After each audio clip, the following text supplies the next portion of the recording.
Good evening everyone, कैसे हैं सभी लोग? बताएं एक बार, सब कुछ क्लियर है क्या? ऑडियो वीडियो क्लियर हो तो अपन क्लास कंटिन्यू करें। गुड इवनिंग अंजू, अर्जुन ने लिख दिया है। अर्जुन के अलावा बाकी लोग बताएं क्लियर है। मयंक, मयंक का भी गुड इवनिंग आ गया। दिनेश का क्लियर है। मलय ने लिख दिया है क्लियर है। ओके, चलिए बढ़िया। दिनेश का भी मैसेज आ गया क्लियर है, तो अपन कंटिन्यू कर सकते हैं। बढ़िया, चलिए। तो भाई यूरिनरी सिस्टम अपना चल रहा था और यूरिनरी सिस्टम में अपन ने कल एक क्लास की है और बड़ी इंपॉर्टेंट क्लास थी अपनी पुरानी प्रीवियस। आज की जो क्लास है ये भी बहुत इंपॉर्टेंट है एग्जाम के लिए। यूरिनरी सिस्टम में सबसे इंपॉर्टेंट ऑर्गन है किडनी। ज्यादातर जो क्वेश्चन बनते हैं वो किडनी से ही बनते हैं। तो कल इससे पहले वाली जो क्लास हुई थी वो भी किडनी पे थी और आज भी अपनी क्लास किडनी पर ही होने वाली है। ठीक है, चलिए तो अपन शुरू करते हैं। जो प्रीवियस क्लास हुई थी उससे आगे अपन कंटिन्यू कर रहे हैं। ठीक है, तो अपन ने पिछली क्लास में किडनी का स्ट्रक्चर पढ़ लिया था, नेफ्रॉन का स्ट्रक्चर पढ़ लिया था। ठीक है, अब अपन थोड़ा सा पढ़ेंगे ब्लड सप्लाई के बारे में। किडनी में ब्लड सप्लाई किस तरह से होती है ना। अब देखो, किडनी में अगर अपन ब्लड सप्लाई की बात करें, किडनी जो होती है लगभग कार्डियक आउट का 20 से 25% ब्लड कार्डियक आउटपुट को फिल्टर करने का काम करती है। मतलब किडनी में जो ब्लड पहुंचता है वो लगभग 20 से 25% कार्डियक आउटपुट का पहुंचता है। अब कार्डियक आउटपुट क्या होता है? कार्डियक आउटपुट का मतलब होता है कि हार्ट से 1 मिनट में कितना ब्लड बाहर की तरफ जा रहा है, वो अपना कार्डियक आउटपुट कहलाता है ना। ये अपने सर्कुलेटरी सिस्टम में अपन ने पढ़ा भी है पहले, आगे अपना आने वाला है सर्कुलेटरी डीपली। और किडनी जो होती है वो approximately 1200 ml of blood flow through the kidney each minute. Her minute में लगभग 1200 ml ब्लड किडनी में पहुंचता है। अगर अपन बॉडी के और ऑर्गन की से अगर कंपैरिजन करें तो इससे ज्यादा एक अपना लीवर है। लीवर में ब्लड की जो सप्लाई है वो 1500 ml की है। मतलब अगर पूरी बॉडी में देखें तो बॉडी में सबसे ज्यादा ब्लड सप्लाई जो होती है वो हमारे लीवर में होती है, क्योंकि लीवर अपनी बॉडी का इंटरनल ऑर्गन की बात करें तो इंटरनली सबसे बड़ा ऑर्गन है लीवर। तो हर मिनट में लीवर में जो ब्लड पहुंचता है वो 1500 ml पहुंचता है। उसके बाद सेकंड नंबर पे हायर जो है वो अपनी किडनी है। किडनी में हर मिनट में 1200 ml ब्लड पहुंचता है अपनी किडनी में। तो आप ये समझ लो कि हर मिनट में किडनी जो होती है वो 1200 ml मतलब 1 लीटर से भी ज्यादा ब्लड को फिल्टर कर रही है किडनी हमारी। हर 1 मिनट की बात कर रहे हैं अपन। ठीक है, each kidney receive its blood supply directly from the aorta by the renal artery. ये अपन ने अपनी पिछली क्लास में भी देखा था कि किडनी में जो ब्लड सप्लाई करती है वो रीनल आर्टरी करती है। और रीनल आर्टरी किससे जुड़ी होती है? डायरेक्टली एरोटा से। एरोटा से डायरेक्ट हमारी रीनल आर्टरी निकल के आती है जो कि किडनी से जुड़ी होती है। ठीक है, which is divided into the anterior and posterior renal artery. तो ये जो रीनल आर्टरी होती है फिर आगे चल के एंटीरियर और पोस्टीरियर आर्टरी 2 पार्ट में डिवाइड हो जाती है। ठीक है, अब ये जो रीनल आर्टरी है फिर आगे इससे आर्टरी से और छोटी छोटी आर्टरी बनती है और छोटी छोटी आर्टरी बनते हुए ये किडनी में पूरी किडनी में जो कॉर्टेक्स होता है उसमें ब्लड को सप्लाई करती हैं। अपन ने जब इंटरनल स्ट्रक्चर देख रहे थे तो इंटरनल स्ट्रक्चर में अपन ने क्या देखा था कि जो कॉर्टेक्स होता है वहां पर हमारा ब्लड पहुंचता है, वहां पर जाकर ब्लड फिल्टर होता है। ठीक है, तो रीनल आर्टरी जो है डिवाइड होती जाएगी और छोटी छोटी कैपिलरी बना लेती हैं। ठीक है, तो वो किस तरह से बनाती हैं? रीनल आर्टरी सबसे पहले एरोटा से हमारी रीनल आर्टरी निकलेगी, है ना। रीनल आर्टरी के बाद में ये आर्टरी जो है वो सिगमेंटल आर्टरी बनाएगी। रीनल आर्टरी की जो ब्रांचेस हैं वो हमारी सिगमेंटल आर्टरी कहलाएंगी। इसके बाद में इससे और सिगमेंटेड होगी तो वो और डिवाइड होगी तो इंटरलोबल आर्टरी कहलाएगी। और ज्यादा डिवाइड होगी तो एरिक्वेट आर्टरी कहलाएगी और उससे भी ज्यादा डिवाइड होगी तो इंटरलोबुलर आर्टरी कहलाएगी, है ना। ये मैंने सिर्फ नाम पढ़े हैं, एक बार अपन इनको डायग्राम से इमेज से समझ लेते हैं कि किस तरह से ये जो आर्टरी है ये डिवाइड होती जा रही, छोटी होती जा रही। जैसे हमारा पेड़ होता है ना, पेड़ में क्या होता है? पेड़ में एक तना होता है, फिर तना से आगे जाके फिर शाखाएं बनती जाती हैं, है ना। और फिर शाखाएं से फिर और छोटी छोटी शाखाएं बनती जाती हैं, है ना। इस तरह से, फिर शाखाओं से और छोटी छोटी शाखाएं बनती जाती है, शाखा इस तरह से छोटी होती होती एकदम पतली शाखा बन जाती है। ठीक इसी तरह से ही रीनल की जो आर्टरी है, ये रीनल आर्टरी, यहां पर आप इमेज को ध्यान से देखेंगे तो ये रीनल आर्टरी जो है जैसे ही किडनी में एंटर करेगी तो एंटर करने के बाद डिवाइड हो जाती है और डिवाइड होकर और पतली आर्टरी में कन्वर्ट होगी। इसे हमने कहा है सिगमेंटल आर्टरी, है ना। तो कहने का मतलब क्या है ना, अपन ने अगर ब्लड सप्लाई की बात करें तो ब्लड सप्लाई में शुरुआत कहां से हुई, एओर्टा से। एओर्टा के बाद में फिर क्या आया, हमारा रीनल आर्टरी आई, रीनल आर्टरी, ठीक है। रीनल आर्टरी जो है वो और पतली बनी तो सिगमेंटल आर्टरी बनाई, सिगमेंटल आर्टरी, ठीक है। सिगमेंटल के बाद में फिर और आगे अपन देखें तो ये और डिवाइड होती है, तो और डिवाइड होकर ये इंटरलोबल आर्टरी बनाएगी, आगे और डिवाइड होगी तो ये अपनी क्या कहलाएगी, इंटरलोबर आर्टरी, ठीक है। और ज्यादा डिवाइड होगी तो ये, अब आप देखें यहां पर ये आगे जब डिवाइड हुई थी तो और ज्यादा डिवाइड होकर छोटी छोटी और पतली शाखाएं बना रही है, तो ये जो पतली पतली शाखा है फिर इसके बाद में इंटरलोबल के बाद में ये कहलाएंगे एफरेंट आर्टियोल। अफरेंट आर्टियोल ये अपन ने इंटरनल स्ट्रक्चर में भी देखे थे। इंटरनल स्ट्रक्चर अपन किडनी का पढ़ रहे थे तो उसमें अपन ने देखा था कि ग्लोमेरुलस जो बनते हैं वो एफरेंट आर्टियोल से बनते हैं। एफरेंट आर्टियोल जब अंदर बोमन्स कैप्सूल के अंदर एंटर करेंगे तो ग्लोमेरुलस बनाएंगे, ठीक है। तो ये जो एफरेंट आर्टियोल हैं ये बहुत पतली शाखाएं होती हैं हमारी आर्टरी की। तो आर्टरी से कैसे ब्लड सप्लाई हुई, एओर्टा से रीनल आर्टरी बनी, रीनल आर्टरी से शाखाएं जब बनी तो उसे अपन ने सिगमेंटल बोला, सिगमेंटल और डिवाइड हुई तो इंटरलोबल कहलाई, इंटरलोबल और डिवाइड हुई तो एरक्वेट आर्टरी कहलाई, और इसके बाद में फिर और डिवाइड हुई तो अफरेंट आर्टियोल बने। अफरेंट आर्टियोल जो हैं आगे चलकर हमारे ग्लोमेरुलस बनाते हैं, ठीक है। तो आपने देखा कि किडनी के अंदर जब ब्लड सप्लाई होगी तो आर्टरी की शाखाएं बनती जाएंगी और जब ये कॉर्टेक्स में बहुत पतली शाखाएं पहुंचेंगी तो ये पतली शाखाएं हमारी क्या कहलाती है, अफरेंट आर्टियोल। अफरेंट आर्टियोल जो होते हैं वो ग्लोमेरुलस कैपिलरी के गुच्छे बनाते हैं। ये कैपिलरी के गुच्छे हमारे क्या कहलाएंगे, ग्लोमेरुलस। और ये ग्लोमेरुलस किसमें प्रेजेंट होंगे, हमारे बोमन्स कैप्सूल में, ठीक है। तो हमारे बोमन्स कैप्सूल कहां पर प्रेजेंट है, हमारे किडनी के कॉर्टेक्स में। जो हमारा कॉर्टेक्स वाला पार्ट है इसमें सारे बोमन्स कैप्सूल प्रेजेंट होंगे, ठीक है। और उनसे फिर प्रोक्सिमल कन्वर्टेड ट्यूब्यूल बनेंगी और प्रोक्सिमल कन्वर्टेड ट्यूब्यूल के बाद में जब उनसे लूप ऑफ हेनले बनेगा तो लूप ऑफ हेनले जो होगा वो मेडुला पार्ट में प्रेजेंट होगा, ठीक है।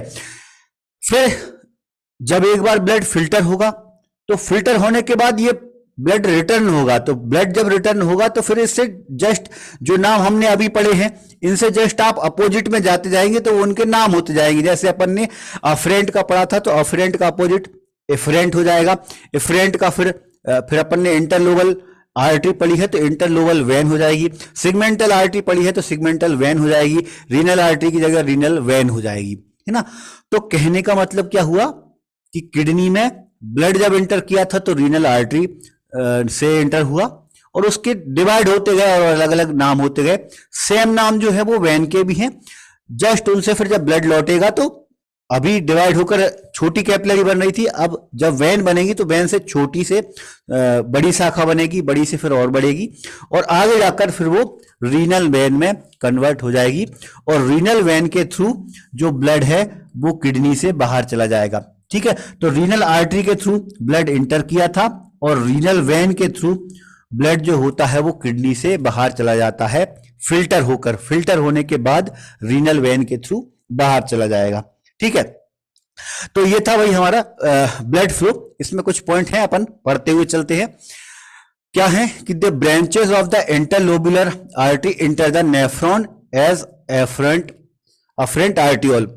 इंटरलोबुलर आर्टरी की जो ब्रांचेस होती हैं ये नेफ्रॉन में एंटर करती हैं और किस रूप में एंटर करती हैं, अफरेंट आर्टियोल के रूप में, और जब बाहर निकलेंगी तो वो एफरेंट आर्टियोल के रूप में बाहर निकलेंगी। Each nephron receive one afferent arteriole which further subdivided into a tuft of capillary called glomerulus. glomerulus किससे बना है हमारा? अफरेंट आर्टियोल से। ध्यान देने वाली बात है, ग्लोमेरुलस के अंदर सिर्फ एक ही अफरेंट आर्टियोल इंटर करेगी। अफरेंट आर्टियोल जब बोमन्स कैप्सूल में इंटर करेगी और ग्लोमेरुलस बनाएगी तो कैपिलरी का एक गुच्छा बना देगी ना, उसको अपन ने ग्लोमेरुलस बोला। और ये ग्लोमेरुलस से फिर आगे जब बढ़ेगी तो ये फिर एफरेंट आर्टियोल बनाएगी, उससे आगे जाकर फिर ये वेन में कन्वर्ट हो जाएगी। ठीक है, तो ग्लोमेरुलर कैपिलरी जो कि ग्लोमेरुलस बनाई थी वो दोबारा से रीयूनिट होती हैं और आगे जाकर बोमन्स कैप्सूल से जब बाहर निकलती हैं तो एफरेंट आर्टियोल के रूप में बाहर निकलती हैं। ठीक है, तो थोड़ा सा ध्यान देना है अपन को। क्या ध्यान देना है कि अफरेंट आर्टियोल से इंटर किया था ग्लोमेरुलस में, ग्लोमेरुलस में जब इंटर किया था तो अफरेंट आर्टियोल से इंटर किया था और उसके बाद जब बाहर निकली थी तो वो एफरेंट आर्टियोल से बाहर के निकली थी। ठीक है, efferent arteriole unite to form peritubular capillary, then interlobular vein, then unite to form arcuate vein and finally into the interlobar vein. तो जो जस्ट अपोजिट अपन ने ये देखा था कि आर्टरी की शाखा बनती गई थी, उसी तरह से जस्ट अपोजिट होता जाएगा कि एफरेंट आर्टियोल पेरिट्यूबुलर कैपिलरी बनाएगी, पेरिट्यूबुलर कैपिलरी जो है वो इंटरलोबुलर वेन बनाएगी, आगे चल के वो एरुकेट वेन बनाएगी और आगे चल के फिर ये इंटरलोबर वेन बनाएगी। ठीक है, इसके बाद में blood leaves the kidney through the renal vein. Renal vein के थ्रू जो ब्लड होगा वो किडनी से बाहर की तरफ जाएगा, मतलब जो फिल्टर किया हुआ ब्लड जो होगा वो जब बाहर निकलेगा किडनी से तो किसके थ्रू बाहर निकलेगा? रीनल वेन के थ्रू किडनी से बाहर निकलता है, which then flow into inferior vena cava, जो कि आगे जाकर इंफीरियर वेना कावा में ड्रेन होता है। The diameter of the efferent arteriole is larger than the diameter of the efferent arteriole. ये लाइन बड़ी इंपॉर्टेंट है ना, समझना है आपको। अफरेंट आर्टियोल का जो डायमीटर होगा ये एफरेंट आर्टियोल के डायमीटर से थोड़ा बड़ा होता है ना। इसको मैं थोड़ा सा अलग से एक्सप्लेन करूंगा एक रफ इमेज में। हमने क्या पढ़ा अभी तक? ये हमारा बोमन्स कैप्सूल है, मैं एक रफ डायग्राम बना रहा हूं आपको अलग से समझाने के लिए। ठीक है, ये हमारा बोमन्स कैप्सूल है और इसमें जब हमारी आर्टरी इंटर कर रही है तो इसे हमने कहा है एफरेंट आर्टियोल, है ना। मैं शॉर्ट फॉर्म में लिख रहा हूं, आप समझ सकते हैं इसको। एफरेंट आर्टियोल जो है वो इसके अंदर इंटर कर रही है। ठीक है, और अंदर जाकर फिर इसने कैपिलरी के गुच्छे बनाए। गुच्छे जो बनाए हैं उसको अपन ने क्या बोला है? उसको अपन ने बोला ग्लोमेरुलस। ठीक है, अब इससे जब ये बाहर की तरफ निकलेगी इसको अपन ने कहा है एफरेंट आर्टियोल। ठीक है, तो ये लाइन क्या कह रही है? हमारी लाइन ये कह रही है कि अफरेंट आर्टियोल का जो डायमीटर होता है ये डायमीटर अफरेंट आर्टियोल के डायमीटर से बड़ा होता है। मतलब अपन ये कह सकते हैं शॉर्ट फॉर्म में कि ये वाला जो पाइप है ये थोड़ा मोटा पाइप है और ये वाला पाइप जो है वो थोड़ा पतला पाइप है। तो होगा क्या इससे? क्यों ऐसा? इसका स्ट्रक्चर ऐसा क्यों है? क्योंकि यहां से जितना ब्लड जा रहा है जब वो बाहर की तरफ उतना नहीं निकल पाएगा तो यहां पर एक प्रेशर जनरेट होगा। जैसे कि अपन गाड़ी वगैरह धोते हैं तो अपन अगर पाइप को दबा दें तो क्या होगा? पानी में एक प्रेशर बन जाता है ना। तो इसी तरह से ग्लोमेरुलस के अंदर एक प्रेशर बन जाता है और प्रेशर की वजह से ब्लड जो होता है वो आसानी से फिल्टर हो जाता है। ब्लड से जो भी वाटर होता है, जो भी छोटे मॉलिक्यूल होते हैं, स्मॉल मॉलिक्यूल होते हैं, वो फिल्टर होकर बाहर की तरफ निकल जाते हैं। ठीक है, तो हमें ध्यान क्या रखना है? हमें ध्यान रखना है कि अफरेंट आर्टियोल का जो डायमीटर होता है वो एफरेंट आर्टियोल के डायमीटर से थोड़ा बड़ा होता है। ठीक, आगे बढ़े तो इस तरह से किडनी के अंदर ब्लड का सप्लाई होता है पूरा। अब आगे बढ़ते हैं अपन हार्मोनल कंट्रोल पर कि किस तरह से किडनी पर हार्मोन का कंट्रोल होता है। ये बड़ा इंपॉर्टेंट है। किडनी के जितने भी फंक्शन हैं उस पर कंट्रोल जो करते हैं हार्मोन, वो टोटल 5 हार्मोन हैं। हार्मोन कौन कौन से हैं? जो किडनी के फ्लड के रेगुलेशन और इलेक्ट्रोलाइट के रेगुलेशन में किडनी की हेल्प कर रहे हैं। पहला है रेनिन, दूसरा है एंजियोटेंसिन, तीसरा है एल्डोस्टेरोन, चौथा एडीएच और पांचवा है हमारा एट्रियल नाइट्रियूरेटिक पेप्टाइड। 5 नाम आपको याद रखना है जो कि किडनी के जो फंक्शन है उनमें हेल्प करते हैं। कौन कौन से हैं हमारे 5 हार्मोन? पहला हमारा रेनिन, दूसरा हमारा एंजियोटेंसिन, तीसरा है हमारा एल्डोस्टेरोन, चौथा है हमारा एडीएच और पांचवा है हमारा एट्रियल नाइट्रियूरेटिक पेप्टाइड। ठीक है, कैसे हेल्प करते हैं इनको अपन 1 बाय 1 समझते हुए चलते हैं। लेकिन थोड़ा सा देखें जरा आप, शुरुआत में जो हमने 3 हार्मोन देखे, रेनिन, एंजियोटेंसिन और एल्डोस्टेरोन। ठीक है, कौन कौन से हार्मोन? फिर रिपीट कर रहा हूं, रेनिन, एंजियोटेंसिन और एल्डोस्टेरोन।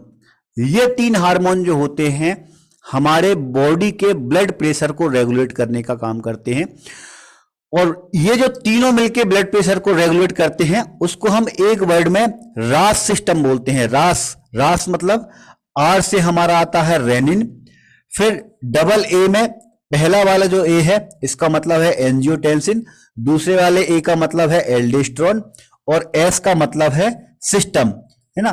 तो 3 हार्मोन मिलकर ब्लड प्रेशर को रेगुलेट करते हैं। इसको शॉर्ट फॉर्म में हम रास बोलते हैं, या फिर हम इसको फुल फॉर्म बोलेंगे तो हम इसको बोलेंगे रेनिन एंजियोटेंसिन एल्डोस्टेरोन सिस्टम। और ये जो सिस्टम है ये एग्जाम के लिए बहुत इंपॉर्टेंट भी है, इससे क्वेश्चन बहुत बनते हैं। ठीक है, तो थोड़ा सा आपको समझना भी पड़ेगा कि थोड़ा सा कॉम्प्लिकेटेड होता है, तो जरा सा कंसंट्रेट होकर आपको ये सिस्टम समझना पड़ेगा कि किस तरह से ब्लड प्रेशर जो होता है वो रेगुलेट होता है। ठीक है, चलिए तो अपन समझते हुए चलते हैं। अब देखो कैसे कंट्रोल होता है। जैसे ही as the blood volume and blood pressure is decrease, जब भी ब्लड प्रेशर कम होगा तो the juxtaglomerular cells secrete a hormone called renin. एक टाइप की सेल है, क्या नाम है इनका? Juxtaglomerular cell. कहां पर प्रेजेंट होती हैं? यहां पर इमेज में आप एरो में देख रहे हैं, है ना, यहां पर, है ना, जहां पर हमारे अफरेंट और एफरेंट आर्टियोल है। ये हमारा एफरेंट आर्टियोल है और ये हमारा एफरेंट आर्टियोल है ना। इसका नाम क्या है? जस्टा। जस्टा मतलब जस्ट पास में, है ना, जस्टा का मतलब जस्ट पास में। और किसके पास में? ग्लोमेरुलस के पास में। तो ग्लोमेरुलस के पास में है तो इसको अपन क्या बोलेंगे? ग्लोमेरुलर। ठीक है, तो ये सेल का नाम क्या हो गया? जस्टा ग्लोमेरुलर सेल, जो कहां पर प्रेजेंट है? हमारे ग्लोमेरुलस के पास में, जो हमारे एफरेंट आर्टियोल और एफरेंट आर्टियोल है वहां पर ये सेल प्रेजेंट होती हैं। और क्या काम कर रही हैं ये काम कर रही है कि ये देख रही है कि ब्लड प्रेशर बढ़ रहा है कि कम हो रहा है। जैसे ही कम हो रहा है ब्लड प्रेशर, जैसे ही कम हो रहा है तो एक हार्मोन को सीक्रेट कर रही है। इस हार्मोन का नाम है रेनिन, है ना। तो रेनिन मतलब यहां से हमारे ब्लड प्रेशर के रेगुलेट करने की शुरुआत हो रही है। ठीक है, अब ध्यान देते हुए चलना। अभी अपन ने क्या देखा कि जस्टा ग्लोमेरुलर सेल जो होती है फाउंड नियर द ग्लोमेरुलस के पास में ये सेल प्रेजेंट होती हैं। और ये जो सेल होती हैं ये synthesize, store and secrete the hormone renin. ये रेनिन को सिंथेसाइज भी करती हैं, स्टोर भी करती हैं और जब भी जरूरत लगेगी तो ये सीक्रेट करने का भी काम करेंगी। अब कहानी हमारे यहां से शुरू हो रही है। अभी तो इन्होंने क्या किया है? सिर्फ रेनिन को सीक्रेट कर दिया। कब सीक्रेट किया है रेनिन को? जब इनको मालूम चला कि ब्लड प्रेशर कम है। उससे पहले ये सीक्रेट नहीं करेंगी। अगर ब्लड प्रेशर कम होगा तभी ये रेनिन को सीक्रेट करेंगी। ठीक है, ये लगातार सीक्रेट नहीं करती, ये स्टोर करके रखेंगी अपने पास। ये रेनिन को स्टोर करके रखती हैं और सीक्रेट तभी करेंगी जब ब्लड प्रेशर कम होगा। ब्लड प्रेशर लो होने की कंडीशन में ही रेनिन सीक्रेट होता है। ये रेनिन जो होता है ये अब हमारे ब्लड के साथ मिल जाएगा। आप यहां पर देख रहे हो भाई, यहां से हमारा ब्लड फ्लो हो रहा है, मतलब इन्होंने जो भी हार्मोन सीक्रेट किया ये कहां पर चला गया? हमारे ब्लड में चला गया। तो ये ब्लड में चला जाता है। अब ब्लड में एक प्लाज्मा प्रोटीन प्रेजेंट होता है। इस प्लाज्मा प्रोटीन का नाम है एंजियोटेंसिनोजन। नाम से थोड़ा सा आपको एक और वर्ड सिमिलर लग रहा होगा, एक और वर्ड थोड़ा सा मिलता जुलता लग रहा होगा आपको। कहां पढ़ा था अपन ने? स्टमक के अंदर। स्टमक के अंदर जो अपन ने वर्ड पढ़ा था उसका नाम था पेप्सिनोजन। पेप्सिनोजन कहाँ, क्या काम था भाई पेप्सिनोजन का? पेप्सिनोजन में हमने देखा था कि स्टमक के अंदर पेप्सिनोजन सीक्रेट होता है। ये पेप्सिनोजन आगे चलकर पेप्सिन में कन्वर्ट हो जाता है। तो कहने का मतलब क्या था कि भाई ये इनएक्टिव फॉर्म में है, ये तब तक काम नहीं करेगा जब तक ये पेप्सिन में कन्वर्ट नहीं होगा। इनएक्टिव फॉर्म में मतलब, इनएक्टिव फॉर्म में मतलब सिर्फ प्रोटीन के रूप में है, ठीक है। जब वो एक्टिव हो जाएगा तो वो एक एंजाइम बन जाएगा, एंजाइम बनकर फिर वो प्रोटीन को तोड़ने लगेगा। उसी से मिलता जुलता एक वर्ड है एंजियोटेंसिनोजन, मतलब एक तरह से ये जो है एक इनएक्टिव फॉर्म में है। इनएक्टिव फॉर्म में मतलब तब तक काम नहीं कर रहा है जब तक कि उस पर रेनिन काम नहीं कर रहा, रेनिन जब तक उस पर एक्ट नहीं हो रहा, काम करके उसको एक्टिव नहीं बना रहा, ठीक है। पेप्सिनोजन की अगर अपन बात करें तो पेप्सिनोजन को किसने एक्टिव किया था?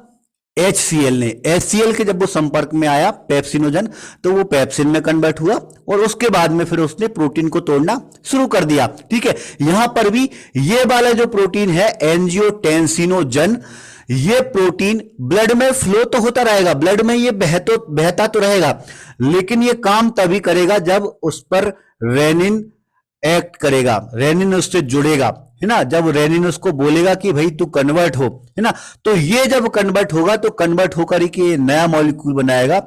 इसको हम कहेंगे एंजियोटेंसिन 1, एंजियोटेंसिन 1 कहते हैं हमको, है ना। अब आपके दिमाग में एक आया कि भाई ये आया कहां से? ये जो आप सब पूछोगे सर ये एंजियोटेंसिनोजन ब्लड में फ्लो हो रहा है तो ये बन कहां से रहा है? आप तो कह रहे हैं कि ये पहले से ही फ्लो हो रहा है।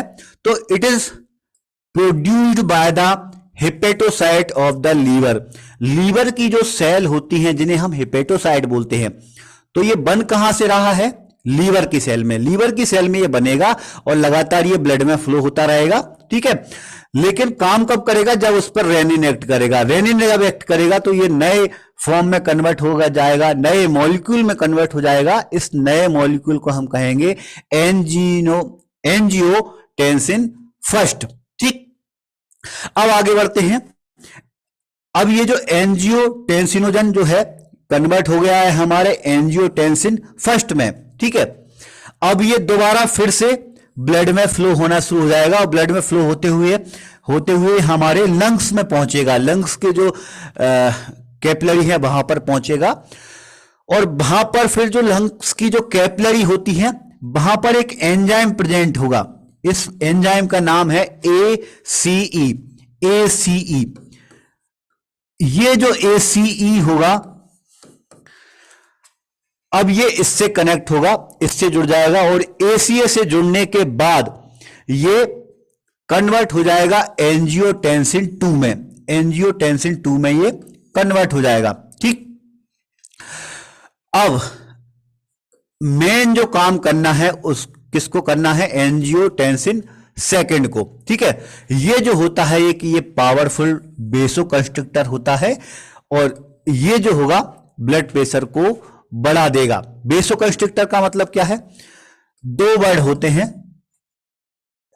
एक होता है बेसोडाइलेटर, एक वर्ड होता है बेसोकंस्ट्रिक्टर। बेसोडाइलेटर का मतलब है कि ऐसा हार्मोन जो ब्लड वेसल्स के डायमीटर को बढ़ा दे। मतलब अगर कोई छोटा, अगर मैं हिंदी में समझाऊं आपको तो मान लो कोई छोटा पाइप है तो उसके डायमीटर को बढ़ा के वो मोटा पाइप बना दे, ना, पतले पाइप को मोटा पाइप बना दे, तो उसको हम क्या कहेंगे? बेसोडाइलेटर। लेकिन यहां तो जस्ट अपोजिट हो रहा है, यहां पर हो रहा है बेसोकंस्ट्रिक्टर।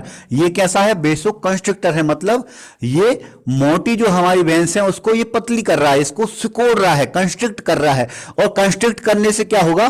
ब्लड का जो प्रेशर होगा वो बढ़ जाएगा। तो अपनी पूरी कहानी कहां चली? पूरी कहानी आप समझना, अगर ब्लड प्रेशर कम था तो किडनी के पास में जो ग्लोमेरुलस के पास में जो सेल थी जिसको हमने जस्टा ग्लोमेरुलर सेल कहा, उन्होंने सिग्नल रिसीव कर लिए कि भाई ब्लड प्रेशर कम है, तो उन्होंने रेनिन सीक्रेट किया। रेनिन सीक्रेट किया तो ब्लड में जो हमारा एंजियोटेंसिनोजन था उसको उन्होंने एंजियोटेंसिनोजन फर्स्ट में कन्वर्ट कर दिया और एंजियोटेंसिन 1 जो है जब वो लंग्स में पहुंचेगा तो वो एक मॉलिक्यूल ACE से मिलेगा, उससे वो एंजियोटेंसिन सेकंड में कन्वर्ट हो जाएगा। एंजियोटेंसिन 2 जो होता है ये बेसोकंस्ट्रिक्टर होगा और ब्लड प्रेशर को ये बढ़ा देता है। ठीक, अब देखें इसके अलावा, अब यहां पर बेसोकंस्ट्रिक्ट करके तो इसने ब्लड प्रेशर बढ़ा ही दिया है, इसके अलावा angiotensin second promote the reabsorption of sodium chloride and water in PCT. PCT के अंदर ये सोडियम क्लोराइड और पानी को भी रीएब्जॉर्ब कराने के लिए ये प्रमोट करेगा। ठीक है, it also effect on release of aldosterone, ये एल्डोस्टेरोन को भी रिलीज करने का काम करेगा। मतलब हमारा जो एंजियोटेंसिन सेकंड बन रहा था, इसने 3 काम किए। 3 काम कौन कौन से किए है ना, इसके अलावा 3 काम कौन कौन से किए हैं, बड़े इंपॉर्टेंट काम है। पहला, ब्लड वेसल्स को इसने कंस्ट्रिक्ट कर दिया, उससे ब्लड प्रेशर बढ़ गया। दूसरा, उसने सोडियम क्लोराइड को, पानी को रीअब्सॉर्ब करवाया। ठीक है, तो उससे रीअब्सॉर्ब करने से भी ब्लड प्रेशर बढ़ गया। ठीक है, इसके अलावा इसने एल्डोस्टेरोन हार्मोन को भी रिलीज करवाया। ठीक है, किससे रिलीज करवाया, एड्रिनल ग्लैंड से। तो इसने 3 काम करवाए हैं। एक बार अपन इसको इमेज के थ्रू पूरी कहानी को समझते हैं, उसके बाद फिर अपन थ्योरी पे चलेंगे। ठीक है, ये वाली जो इमेज है बहुत इंपॉर्टेंट है, समझना है जरा अच्छे से आपको। ठीक है, चलिए, किसकी इमेज है ये, हमारे रास की। रास मतलब रेनिन एंजियोटेंसिन एल्डोस्टेरोन सिस्टम की। ठीक है, क्या हुआ भाई हमारी कहानी में, हमारी कहानी में सबसे पहले किडनी के पास में कुछ हमारी सेल्स थी, जिसको हमने बोला था जस्टा ग्लोमेरुलर सेल, है ना, जस्टा ग्लोमेरुलर सेल। ये जो सेल होती है, ये सेल पहचान लेंगे कि भाई ब्लड प्रेशर कम है। अगर ब्लड प्रेशर कम होगा तो ये वाली जो सेल होंगी, ये एक हार्मोन को सीक्रेट कर रही है, रेनिन को। ये रेनिन को सीक्रेट करती हैं। रेनिन जो होता है वो ब्लड में मिक्स हो जाएगा। ब्लड में मिक्स होने के बाद क्या होगा, करेगा ये एक प्रोटीन पर काम करेगा। प्रोटीन का नाम क्या है, एंजियोटेंसिनोजन। और ये कहां से बना था, ये हमारे लीवर से, ये हमारे लीवर से बन के आता है, जो कि ब्लड में लगातार फ्लो होता है। ठीक है, उस पर जब ये काम करेगा तो ये एंजियोटेंसिनोजन को एंजियोटेंसिन फर्स्ट में कन्वर्ट कर देगा। ठीक है, अब आगे क्या हुआ, एंजियोटेंसिन फर्स्ट जो था ये हमारी लंग के पास पहुंचा, तो लंग्स के पास में फिर एक और मॉलिक्यूल था ACE। ACE जो होता है ये एंजियोटेंसिन फर्स्ट को एंजियोटेंसिन सेकंड में कन्वर्ट कर देगा। ठीक है, तो रेनिन के जो ने काम क्या किया है, एंजियोटेंसिनोजन को एंजियोटेंसिन सेकंड में कन्वर्ट कर दिया। ठीक है, ये जो होता है यही हमारे ब्लड प्रेशर को बढ़ाने का काम कर रहा है। ब्लड प्रेशर को बढ़ा कैसे रहा है, हमारे जो ब्लड वेसल्स हैं, है ना, उनको कंस्ट्रिक्ट कर रहा है, सोडियम क्लोराइड को एब्जॉर्ब करवा रहा है, हमारी जो एड्रिनल ग्लैंड है उससे एल्डोस्टेरोन को सीक्रेट करवा रहा है। ठीक है, और ब्लड वेसल्स को कॉन्ट्रैक्ट कर रहा है ना। ये 3 काम जो है इसके मेन काम है। इसके अलावा एक काम और भी है, ये पिट्यूटरी ग्लैंड से ADH हार्मोन को सीक्रेट करवा रहा है। ये 4 काम जो हैं इसके बड़े इंपॉर्टेंट काम हैं, और इन चारों काम से ये हमारा ब्लड प्रेशर जो होता है वो बढ़ जाता है ना। जो पहले ब्लड प्रेशर जो कम था वो बढ़ जाएगा। ठीक, चलिए अपन दोबारा से थ्योरी पे आते हैं।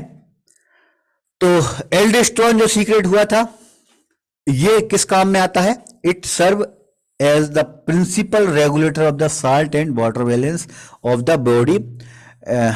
ये जो एल्डोस्टेरोन होता है ये भी सोडियम पोटेशियम क्लोराइड और पानी के बैलेंस को रेगुलेट करने का काम करेगा। इसके अलावा फैट, कार्बोहाइड्रेट एंड प्रोटीन, इनके मेटाबॉलिज्म में भी ये हेल्प करता है एल्डोस्टेरोन। ठीक है, कहां से एल्डोस्टेरोन सिंथेसाइज कहां से होता है, aldosterone is synthesize in the body from corticosterone from cholesterol. Cholesterol से ये लीवर में, कोलेस्ट्रॉल से ये एल्डोस्टेरोन में कन्वर्ट होकर बनता है ना। और ये कहां से सीक्रेट होगा, हमारे एड्रिनल ग्लैंड से। एड्रिनल ग्लैंड से ये सीक्रेट होता है। ठीक, चलिए तो कुछ क्वेश्चन ले लेते हैं अपन इससे। पहले अपन और जो दो हार्मोन है उनको भी समझ लेते हैं, फिर उसके बाद में अपन क्वेश्चन लेंगे तो समझते हुए चलेंगे। अभी तक जो अभी रास अपन ने पढ़ा है, रेनिन एंजियोटेंसिन सिस्टम पढ़ा, इसमें कोई डाउट है, कोई समझ में नहीं आया हो तो मुझे बताएं।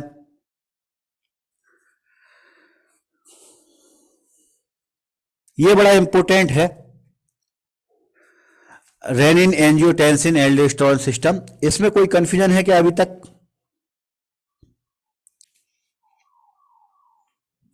आगे बढ़े, कंटिन्यू करें अपन इससे आगे।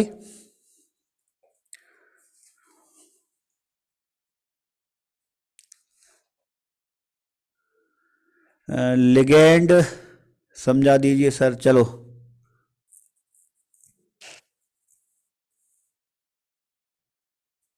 लिगेंड कहां पे आया रावत? इसमें लिगेंड तो कहीं आया ही नहीं। चलो ठीक है, तो ये अपने दो हार्मोन हुए। इसके बाद अपन आगे बढ़ते हैं, तो अगला हार्मोन बना था हमारा एंटी डायरेटिक हार्मोन, एडीएच। ठीक, एडीएच कहां से बनता है? ADH produce by hypothalamus gland and stored bye posterior pituitary gland, है ना। बनता है हाइपोथैलेमस में और स्टोर कहां पर होता है? हमारे पोस्टीरियर पिट्यूटरी ग्लैंड से। मतलब एडीएच हार्मोन जब भी सीक्रेट होगा तो किससे सीक्रेट होगा? पिट्यूटरी ग्लैंड से सीक्रेट होता है ना। एडीएच हार्मोन जो होता है वो पिट्यूटरी ग्लैंड से सीक्रेट होता है। This hormone increase the permeability of the cell in the DCT. अपन जब किडनी का इंटरनल स्ट्रक्चर पढ़ रहे थे, नेफ्रॉन का स्ट्रक्चर पढ़ रहे थे, तो उसमें अपन ने क्या देखा था कि डिस्टल कॉन्वोल्यूटेड ट्यूब्यूल पर कौन काम करता है? हमारा एडीएच। एडीएच जो होता है ये डीसीटी की परमेबिलिटी बढ़ा देता है। उससे होगा क्या? उससे होगा कि water is reabsorb from the renal tubule. Renal tubule से पानी ज्यादा से ज्यादा रीअब्सॉर्ब होगा।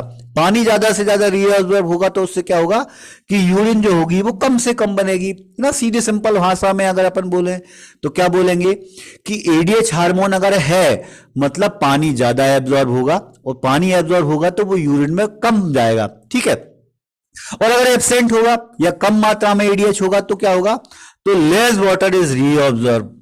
पानी जो होगा वो कम से कम मात्रा में रीअब्सॉर्ब होगा, और एब्जॉर्ब कम हो रहा है मतलब यूरिन में वो ज्यादा से ज्यादा पास आउट होगा। ठीक है, तो शॉर्ट में देखें कि ADH play major role of the in the regulation of fluid balance in the body. तो बॉडी में वाटर का बैलेंस रेगुलेट करने में एडीएच हार्मोन जो होता है वो वेरी इंपॉर्टेंट रोल प्ले कर रहा है। ठीक है, तो इसकी बदौलत ही यूरिन में कितना पानी जाना चाहिए, कितना नहीं जाना चाहिए, ये डिसाइड कौन कर रहा है? हमारा एडीएच हार्मोन। ठीक है, और ये एडीएच हार्मोन सीक्रेट कहां से होता है? पिट्यूटरी ग्लैंड से। पिट्यूटरी ग्लैंड से ये हार्मोन सीक्रेट होता है। ठीक, सबसे आखिरी में हमने एक और हार्मोन देखा था, एट्रियल नाइट्रियूरेटिक पेप्टाइड। टोटल 5 हार्मोन हमने शुरुआत में देखे कि 5 हार्मोन जो होते हैं वो किडनी के फंक्शन को रेगुलेट कर रहे हैं, है ना।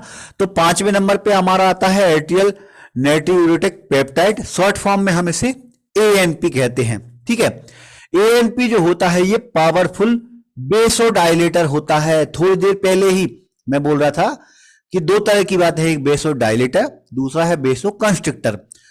तो बेसोकंस्ट्रिक्टर कौन था? हमारा एंजियोटेंसिन सेकंड जो था वो बेसोकंस्ट्रिक्टर था, मतलब ब्लड प्रेशर को बढ़ा रहा था, है ना। और ये कैसा है? ये बेसोडाइलेटर है, मतलब ये ब्लड वेसल्स के डायमीटर को बढ़ा रहा है, फैला रहा है उसको, है ना। तो उससे क्या होगा? सबसे पहले ये प्रोड्यूस कहां से हो रहा है?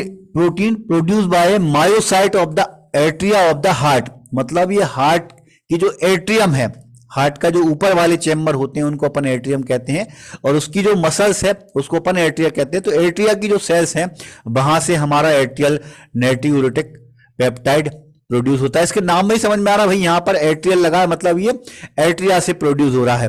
और कब प्रोड्यूस होगा?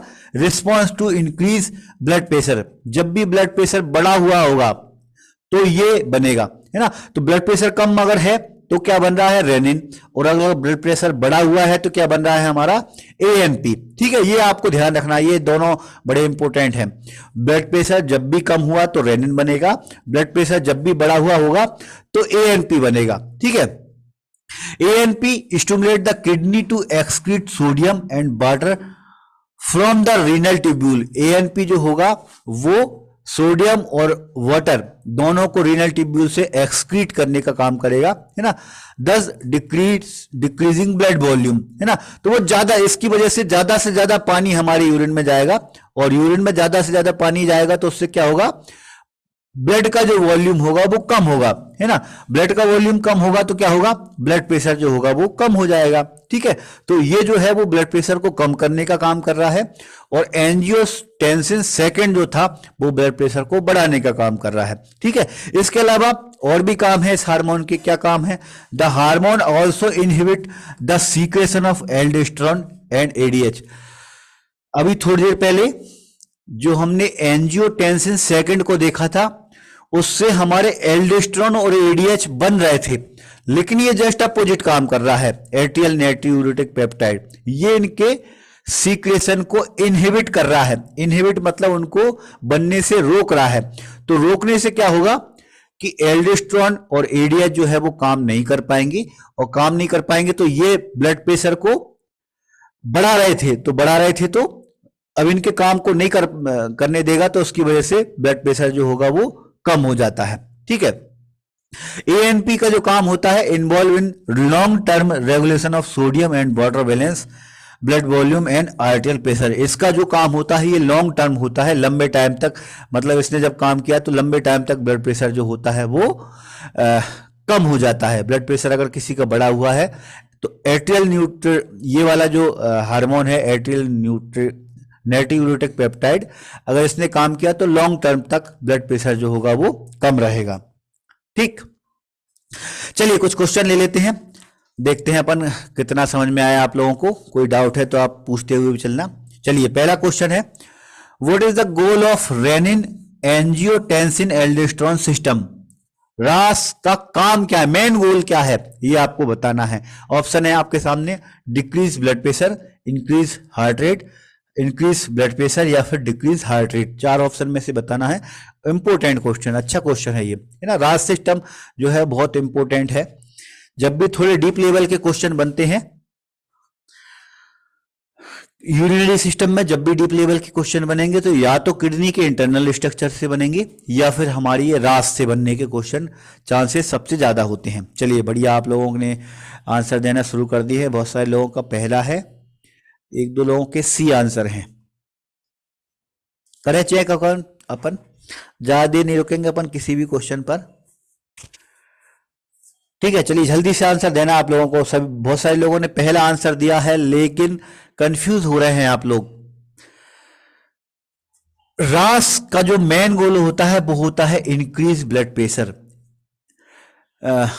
सिर्फ मलय का आंसर बिल्कुल सही है इसमें, बाकी सभी लोग कंफ्यूज हो रहे हैं। क्या हुआ था हमारे रास में, रेनिन एंजियोटेंसिन एल्डोस्टेरोन सिस्टम में हुआ क्या था। शुरुआत कहां से हुई, शुरुआत हुई थी रेनिन के बनने से।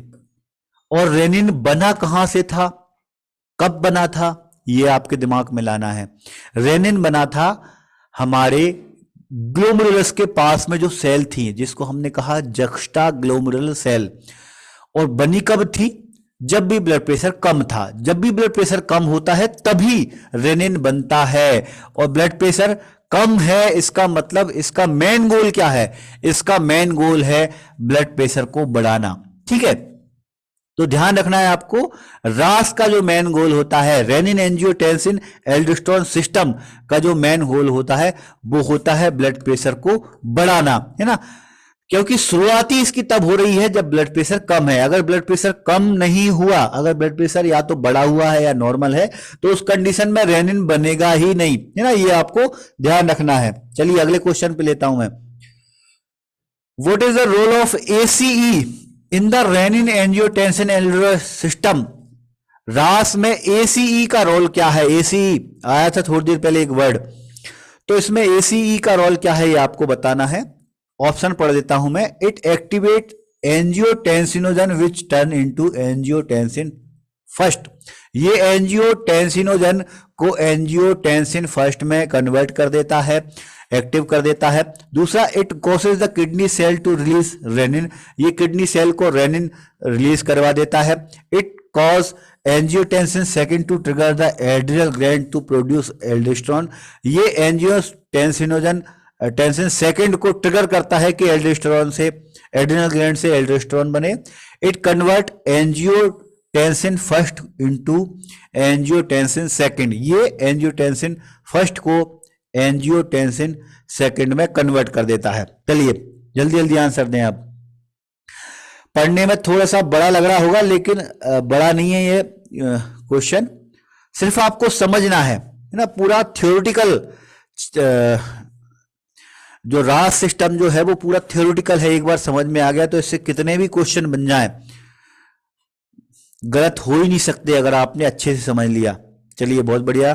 कुछ लोगों के डी आंसर आ रहे हैं, कुछ लोगों के ए आ रहे हैं, दो लोगों में, दो पार्ट में बढ़ गए आप लोग, डी वाले लोग ज्यादा हैं। चलें एक बार देखें अपन आंसर। चलो ए और डी दो तरह के आंसर दे रहे हैं आप लोग। डी वाले जो लोग हैं वो बिल्कुल सही हैं। ये जो होता है एंजियोटेंसिन 1 को एंजियोटेंसिन सेकंड में कन्वर्ट कर देता है। पूरी पिक्चर आपके दिमाग में चलना चाहिए रास की। क्या है थी पूरी पिक्चर में? पूरी पिक्चर में शुरुआत रेनिन से हुई। रेनिन बना कहां पर? किडनी सेल से। उसने क्या किया? उसने एंजियोटेंसिनोजन को एंजियोटेंसिन फर्स्ट में कन्वर्ट कर दिया। अब ये फर्स्ट जो है, ये फर्स्ट पहुंचता है हमारे लंग्स में। लंग्स की जो कैपिलरी है वहां पर एक मॉलिक्यूल प्रेजेंट है एसीई। एसीई जो होता है फर्स्ट को सेकंड में कन्वर्ट कर देता है। मतलब चौथा वाला जो है हमारा बिल्कुल सही आंसर है। ठीक है, अब देखो अगर अपन पहले वाले ऑप्शन में चले कि एंजियोटेंसिनोजन कन्वर्ट होता है एंजियोटेंसिन फर्स्ट में, तो इसे कन्वर्ट कौन कर रहा है? इसे कन्वर्ट कर रहा है हमारा रेनिन। रेनिन जिससे हमारी शुरुआत हुई थी, है ना, इसने एंजियोटेंसिनोजन को एंजियोटेंसिन फर्स्ट में कन्वर्ट किया था। अब यहां पर बी नंबर पे देखो, किडनी सेल से रिलीज रेनिन कब होता है? तो ये रिलीज कब होगा? जब ब्लड प्रेशर कम होगा। ठीक है, और तीसरे नंबर पे जो लिखा है एंजियोटेंसिन सेकेंड को ट्रिगर करने का, तो ट्रिगर करने की जरूरत नहीं। एक बार जब एंजियोटेंसिन 2 बन जाता है तो वो अपने आप ही एड्रिनल ग्लैंड पर रिएक्ट करेगा और उससे वो एल्डोस्टेरोन बनवाएगा। ठीक है, डी वाला जो है इसका एकदम करेक्ट आंसर है। चलिए नेक्स्ट क्वेश्चन पर पहुंच गया मैं। What component of the RAAS renin angiotensin aldosterone system is created and found in the liver that is activated by the renin, है ना। क्या है क्वेश्चन? क्या कह रहा है? क्वेश्चन कह रहा है कि रास में कौन सा कंपोनेंट जो है वो लीवर से बनता है और उसको रेनिन जो है वो एक्टिवेट करता है। अच्छा क्वेश्चन, सिंपल क्वेश्चन है। ऑप्शन देखें आप, एल्डोस्टेरोन, एंजियोटेंसिन फर्स्ट, एंजियोटेंसिनोजन और एंजियोटेंसिन सेकंड। क्वेश्चन समझ में ना आए तो आप मैसेज कर देना कि सर क्वेश्चन समझ में नहीं आया। क्वेश्चन लंबे भले ही हैं लेकिन टफ नहीं है। मैं फिर बोलूंगा, अगर आपने थ्योरी समझ ली तो क्वेश्चन लंबे भले ही दिख रहे होंगे, लेकिन एक बार आप समझ लोगे, पढ़ लोगे तो आपको समझ में आएगा कि भाई क्वेश्चन क्या कह रहा है और आंसर क्या होगा। क्वेश्चन कह रहा है कि रास में ऐसा कौन सा कंपोनेंट है जो लीवर से बन रहा है, बस इतना सा क्वेश्चन। चलिए आंसर दें आप सब लोग।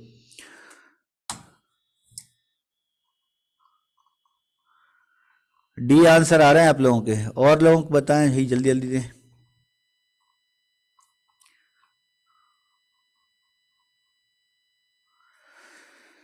आर साहू का पहला, बाकी लोग रावत का पहला।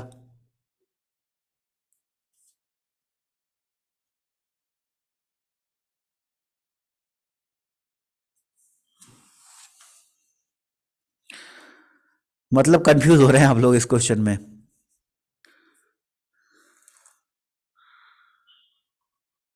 चलिए अपन एक बार आंसर देख लेते हैं, मैं इसको एक्सप्लेन कर देता हूं। एक बार बताएं, टफ तो नहीं लगा आपको रास, ये जो सिस्टम है ये टफ तो नहीं लगा आपको? हालांकि टफ कुछ नहीं है, बस आपको समझना है कि कौन सी स्टेज में क्या हुआ है ना, किसने किसको कन्वर्ट किया, कौन सी चीज कहाँ पे बनी, इतना ध्यान रखना है आपको बस। हाँ बहुत बढ़िया, रावत ने कह दिया कोई टफ नहीं लगा सर, सी वाला जो है इसमें करेक्ट आंसर है, रावत टफ नहीं लगा, तो फिर गलत आंसर क्यों दे रहा है भाई? क्या पढ़ा था हमने? हमने पढ़ा था कि लीवर से एक प्रोटीन इनएक्टिव फॉर्म में सीक्रेट हो रहा है, इसको हमने कहा है एंजियोटेंसिनोजन, और इसको मैंने कोरिलेट भी किया। कोरिलेट किससे किया था? पेप्सिनोजन से। पेप्सिनोजन तो हालांकि सीक्रेट होता है हमारे कहां से? स्टमक की से, स्टमक में जो हमने पढ़ा था। ठीक है, ठीक है। तो एंजियोटेंसिनोजन जो होता है वो लीवर से सीक्रेट होता है। क्वेश्चन यही पूछा था कि रास में कौन सा कंपोनेंट जो है वो लीवर से सीक्रेट हो रहा है ना, लीवर से बन रहा है और वहां से, और इसको रेनिन उस पे काम कर रहा है, रेनिन उस पे एक्टिवेट कर रहा है। तो यही तो पढ़ा अपन ने, रेनिन जो होता है वो एंजियोटेंसिनोजन पर काम करेगा और इसको किस में कन्वर्ट कर देगा? इस पे जब काम करेगा तो इसको एंजियोटेंसिन फर्स्ट में कन्वर्ट कर देता है। ठीक है, और ये एंजियोटेंसिन जो है वो एंजियो सेकंड में कन्वर्ट कैसे होगा? एसीई के थ्रू। कितनी सिंपल कहानी है, क्यों टफ कंफ्यूज हो रहे हैं आप लोग? मेरे हिसाब से बहुत सिंपल कहानी है। रेनिन ने काम किया एंजियोटेंसिनोजन पर, कन्वर्ट कर दिया एंजियोटेंसिन फर्स्ट में, है ना। ये कहां से बना था? हमारे लीवर से। अब एंजियोटेंसिन फर्स्ट कन्वर्ट हुआ है सेकंड में, और सेकंड में कन्वर्ट किसने किया है? एसीई ने। बस ये 4-5 नाम आपको ध्यान में रखना है, कौन कहां से बन रहा है, कौन प्रोड्यूस कर रहा है। चलो ये क्वेश्चन का आंसर आपको दिख ही गया। फिर भी, ड्यूरिंग रास activation what gland release aldosterone?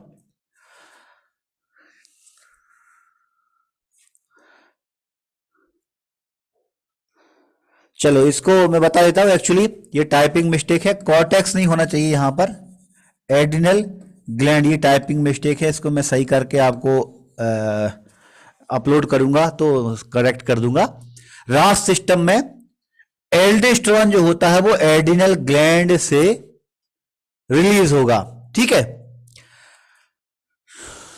चलिए नेक्स्ट क्वेश्चन पे आता हूं मैं डायरेक्ट, है ना, उसमें मिस्टेक थी तो मैंने पूछे नहीं आप लोगों से। नेक्स्ट क्वेश्चन है, what is role of aldosterone? Aldosterone का काम क्या है ये आपको बताना है। It cause constrict to blood vessels, blood vessels को ये कंस्ट्रिक्ट करता है। It cause kidney to keep sodium and water, sodium और वाटर को बचाता है। Kidney to keep potassium and water, kidney को ये पोटेशियम और पानी को बचाने का काम करवाता है। या it cause the kidney to only keep water, सिर्फ पानी को ही बचाने का काम करेगा, ये पानी को रोकने का काम करेगा। एल्डोस्टेरोन का क्या काम है ये आपको बताना है। कौन से हार्मोन का क्या काम है, ये बड़े इंपॉर्टेंट हैं एग्जाम के लिए। ब्रजेंद्र का आ रहा है बी, मलय का आ रहा है बी, और लोग बताएं। रावत का भी बी आ रहा है, ज्यादातर लोग बी कह रहे हैं।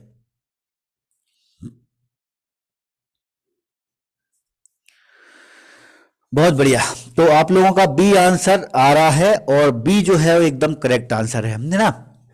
ये जो होता है ये पानी और सोडियम, ध्यान रखना आप, सोडियम को बचाएगा, ये पोटेशियम को नहीं बचाएगा, है ना। इसकी कहानी अपन इलेक्ट्रोलाइट जब अपन पढ़ेंगे बायोकेमिस्ट्री में तो आपको समझ में आएगा ज्यादा। सोडियम और पानी को बचाने का काम जो होता है वो एल्डोस्टेरोन का होता है, ये थोड़ी देर पहले अपन ने थ्योरी में पढ़ा। Next question, during rennin angiotensin aldosterone system, मतलब रास की जब अपन बात कर रहे हैं, what gland release anti diuretic hormone? ADH hormone को कौन रिलीज कर रहा है, कौन सीक्रेट कर रहा है, ये आपको बताना है। Pituitary, thyroid, hypothalamus and adrenal cortex, 4 option में से एडीएच को कौन रिलीज कर रहा है ये आपको बताना है। अच्छा क्वेश्चन, बिल्कुल एग्जाम के लेवल के ही क्वेश्चन लेके चल रहा हूं मैं, और थोड़े से डीप लेवल पे चल रही हैं क्लासेस, तो थोड़े से जरूर आपको लग रहे होंगे टफ क्वेश्चन, लेकिन एग्जाम कई लेवल के हैं, इस तरह के क्वेश्चन एग्जाम में आ सकते हैं। चलिए, बहुत सारे लोग पहला आंसर दे रहे हैं अभी तक, जितने लोगों ने दिए आंसर। केवल एक आंसर सी नंबर पे आया है, बाकी सभी लोगों का पहला। चलिए आंसर देख लेते हैं अपन। अच्छा क्वेश्चन था, पहला बिल्कुल करेक्ट आंसर है। बहुत लोगों के सही भी है पिट्यूटरी से, है ना। एक स्टूडेंट का सी नंबर का आया था, है ना। थोड़ा सा कंफ्यूजन हो रही है आप लोगों को। अगर एडीएच हार्मोन जो है हाइपोथैलेमस प्रोड्यूस करता है लेकिन रिलीज नहीं करता। प्रोड्यूस जरूर करेगा लेकिन ये स्टोरेज होगा पिट्यूटरी के अंदर, और रिलीज जब होगा तो ये पिट्यूटरी से ही होगा। ठीक है, तो आपको ध्यान रखना है, हाइपोथैलेमस में बनेगा जरूर लेकिन स्टोरेज होगा पिट्यूटरी में, तो रिलीज जो होगा वो पिट्यूटरी में ही होगा। पहला जो है इसका बिल्कुल करेक्ट आंसर है। बहुत बढ़िया, बहुत सारे लोगों ने सही भी दिया आंसर, बहुत अच्छी बात है भाई, समझ में आ रहा है आप लोगों को। इतने डीप टॉपिक को, इतने टिपिकल टॉपिक को भी आप अच्छे आंसर दे रहे हो, सही आंसर दे रहे हो, इसका मतलब अच्छी कंसंट्रेट होकर क्लास ले रहे हो आप, है ना। थोड़ा सा टफ टॉपिक है ये, रास माना जाता है, मतलब tough. What is the role of the anti diuretic hormone during RAAS? RAAS में एडीएच का काम क्या है ये आपको बताना है। एडीएच का काम क्या है? Cause kidney to keep water, kidney को ये पानी बचाने का काम करवाता है। Lead to vasoconstriction of blood vessels, blood vessels को वेसो कंस्ट्रक्शन कराने का काम करता है। Activate the release of angiotensin 1, angiotensin 1 को रिलीज करवाता है। या फिर किडनी सेल को रिलीज रेनिन, रेनिन को रिलीज करवाता है। चार ऑप्शन आपके सामने, बताएं। एडीएच नहीं, हाँ सॉरी, एडीएच है ना, एंटी डायरेटिक हार्मोन को शेड फॉर्म में अपन एडीएच बोलते हैं। तो एडीएच का काम क्या है?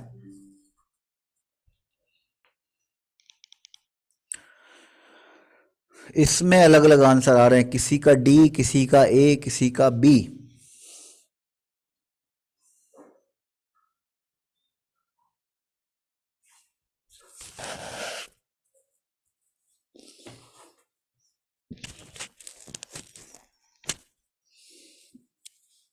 चलिए आंसर देख लेते हैं भाई, अलग अलग आंसर आ रहा है आप लोगों को, थोड़ा सी कंफ्यूजन तो है आप लोगों को।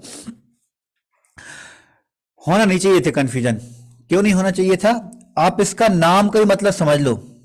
एंटी मतलब अपोजिट, डायूरेटिक मतलब, डाई मतलब ज्यादा, यूरेटिक मतलब यूरिन होना। देखो, एंटी मतलब अपोजिट, डाई मतलब ज्यादा होना, और यूरिटिक मतलब यूरिन। तो ज्यादा यूरिन होने का अपोजिट क्या हुआ? यूरिन ना होना या यूरिन कम होना, है ना। तो यूरिन कम होने कब होगा? जब पानी कम से कम जाएगा, तो किडनी को ये पानी बचाने का काम करवाएगा, है ना। तो आपको समझना है, एडीएच जो होगा वो पानी को बचाने का काम करेगा, क्योंकि ये एंटी है। एंटी किसका है? डायूरेटिक का। डायूरेटिक मतलब यूरिन ज्यादा से ज्यादा जो उसका अपोजिट है ये, है ना। तो यूरिन को ये पानी बचाने का काम करवाएगा एडीएच। इसका मतलब क्या हुआ? इसका मतलब ये हुआ कि एडीएच हार्मोन जितना ज्यादा होगा, यूरिन उतनी कम से कम पावर साठ होगी, उतनी कम से कम पानी जो है वो यूरिन में जाएगा। और एडीएच हार्मोन अगर नहीं होगा तो क्या होगा? तो एडीएच हार्मोन अगर नहीं हुआ तो हम जितना पानी पीते जाएंगे वो यूरिन में जाता जाएगा। यूरिन में फ्लो मतलब जितना फिल्टर होगा पानी, नेफ्रॉन से जितना भी फिल्टर होगा वो सारा का सारा यूरिन में चल जाएगा, एब्जॉर्ब नहीं हो पाएगा। ठीक है, तो रीएब्जॉर्ब कराने का काम एंटी डायरेटिक हार्मोन का होता है, और ये पानी को ज्यादा से ज्यादा बचाने का काम करता है। ठीक है, पहला जो है इसका करेक्ट आंसर है। कुछ लोगों ने बिल्कुल सही आंसर दिए थे। अगला क्वेश्चन आता हूं मैं। The kidney produce renin when, kidney renin hormone को कब बनाती है? ब्लड प्रेशर इज लो, जब ब्लड प्रेशर कम होगा। ब्लड प्रेशर इज हाई, जब ब्लड प्रेशर बढ़ा हुआ होगा। PH of blood low, blood का पीएच कम होगा। या फिर pH of blood is high, blood का पीएच ज्यादा होगा। रेनिन कब बनेगा, ये क्वेश्चन है।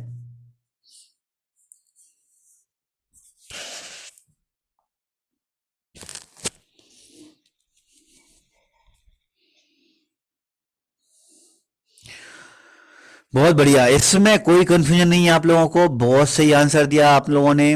रेनिन, रेनिन हमारे रास का सबसे पहला हार्मोन है, और ये सबसे पहला हार्मोन कब बनता है? जब ब्लड प्रेशर कम होगा। ब्लड प्रेशर कम होगा तभी रेनिन बनता है ना।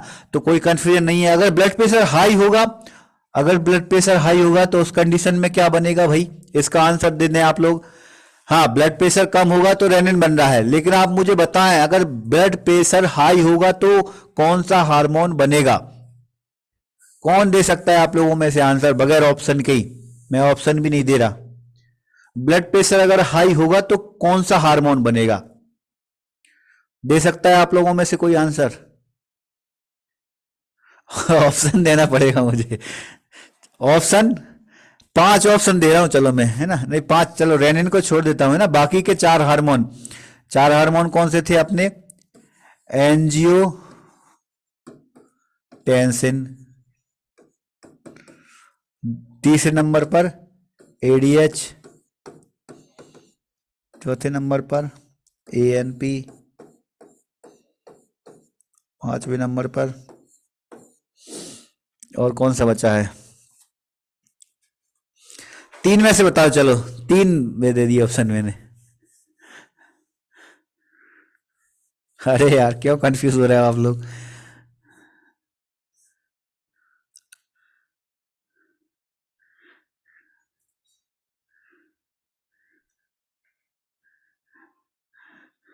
अरे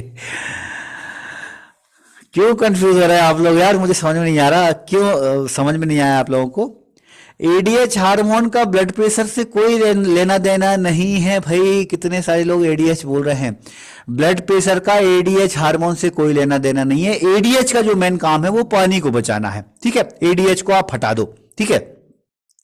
ब्लड प्रेशर को रेगुलेट करने का काम जो है वो बाकी के 4 करते हैं। एडीएच को छोड़कर बाकी के 4 जो है वो ब्लड प्रेशर को रेगुलेट कर रहे हैं, है ना। बाकी के 4 में रेनिन, पहला रेनिन है तो ये ब्लड प्रेशर कम में हेल्प कर रहा है। सिर्फ ये अकेला नहीं है, एंजियोटेंसिन जो है ये भी ब्लड प्रेशर कम होता है तभी, क्योंकि ये कब बन रहा है? एंजियोटेंसिनोजन बन से, है ना। और इसके अलावा हमारा जो एल्डोस्टेरोन है वो भी ब्लड प्रेशर लो होता है तभी काम करेगा। ब्लड प्रेशर जब ज्यादा होता है तब हमारा एएनपी, चौथा नंबर देखो, कुछ लोगों ने मंजू, ब्रजेंद्र, रावत, इनके आंसर आए बाद में। एएनपी जो है ये कब बनेगा? जब ब्लड प्रेशर हाई होगा। ब्लड प्रेशर हाई होगा तो एएनपी जो होता है वो बनता है और ब्लड प्रेशर को कम करवाने का काम करता है ना। कम कैसे करवाता है? बेसोडाइलेशन करवा के। बेसोडाइलेटर होता है ये, ब्लड वेसल जो होती है उनको फैला देता है ना। उसको फैला देगा तो ब्लड प्रेशर जो होगा वो थोड़ा कम हो जाएगा। एएनपी का फुल फॉर्म थोड़ी देर पहले रावत अपन ने पढ़ा है। एएनपी का फुल फॉर्म पहले है एट्रिया। एट्रिया,